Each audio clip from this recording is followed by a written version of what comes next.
right, my crypto people, it don't reach another time where we go gather join body with Learn with Dash Nigeria. Make we feel learn about Dash cryptocurrency, everything we need know about Dash, and now you fit take it out for your day-to-day activities. My name na Idronome.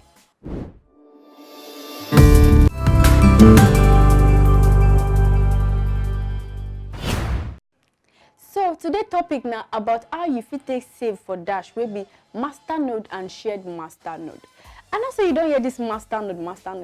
What does this masternode mean, sef?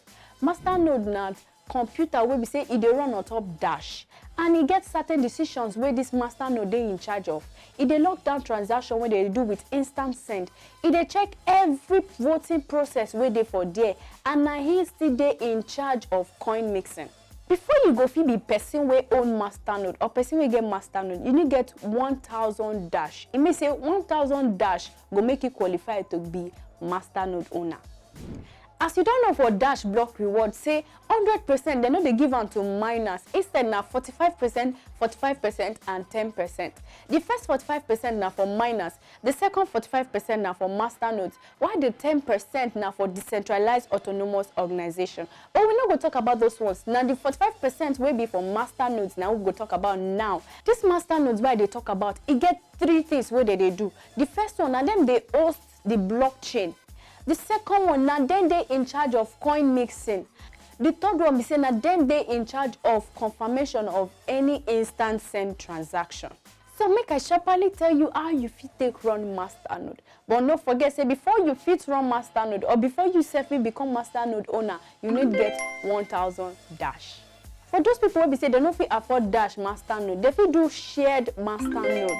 And na three services where I won't mention, so now they do shared masternode. The first one na CrowdNode, the second one na Kurecoin Hub, the third one now they call Salt Lending. CrowdNode na trusted service for Dash masternode. This CrowdNode they help you save your Dash small. It means say bit by bit. And any transaction where they do on top CrowdNode, they transparent, it they open, everybody fit see them. And they fit even monitor the fund as it take the flow through blockchain because say it they decentralized. As it be say no be everybody now if you get 1,000 Dash for hand to fit become masternode. Now they can create service where be pulling deposit. Different people will come together from different places. They go donate or contribute their Dash so that they themselves go fit get masternode. Now I know say you go want ask say after they donate finish, what they go do? The way it take the work be say you go meet people where they in charge of sharing services. You go tell them how much Dash you get where be say you won't contribute or where you won't donate. If you get like 100, make another person get like 200 or 300 or 400, you know matter the kind amount of Dash where you get. Then they will come join all of them together to become 1,000 Dash where they will take become masternode. So when they come become masternode finish, those people will join body together to take form or contribute that money. They go come put am for person and where they trust. They go put am for the person address. Then they get interest on top that their masternode monthly. Check yourself if you go find people where be say they want join these pooling services or pooling deposits where they go contribute their Dash small. But if they say na me, I no go begin go they find people where be say themselves they want contribute their Dash, mean they fit be masternode owner. Instead, I go also make me myself become masternode owner. For CrowdNode, it no get any big money where they collect if you self won't join the pooling service. Now just one Dash will make you qualify. And at the end of every year, they go give you 6.9% reward every year. Say you get masternode. But don't forget, say they go come out 15% for the reward where you gain at the end of them. Another service we want to talk about na Kurecoin Hub.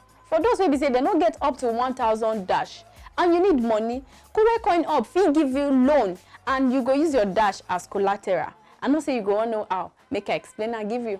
I get some Dash and I don't want to sell my Dash at all. I feel use that my Dash where I get they do collateral for Kurecoin Hub. Then when I pay back the money where they give me with interest, they go give me my Dash back.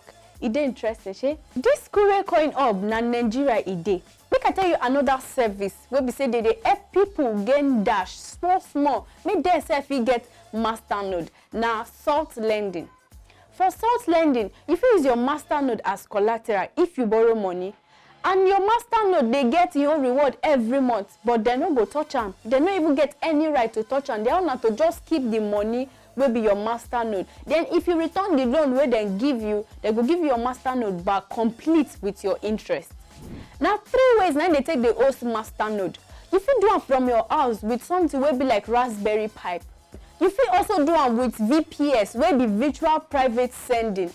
Number 3, you fit do am with specialized VPS wey be say e own major role na for master node hosting. No forget say master node dey allow the following services. The first one na instant send. The second one na private send. While the third one na better decentralized governance. Now here I wan lock my door till I go jam you for my next video. No forget say this one na Learn with Dash Nigeria program wey dey totori body, wey dey teach people about Dash cryptocurrency. Till I go come your way next time. My name na Idu Onome.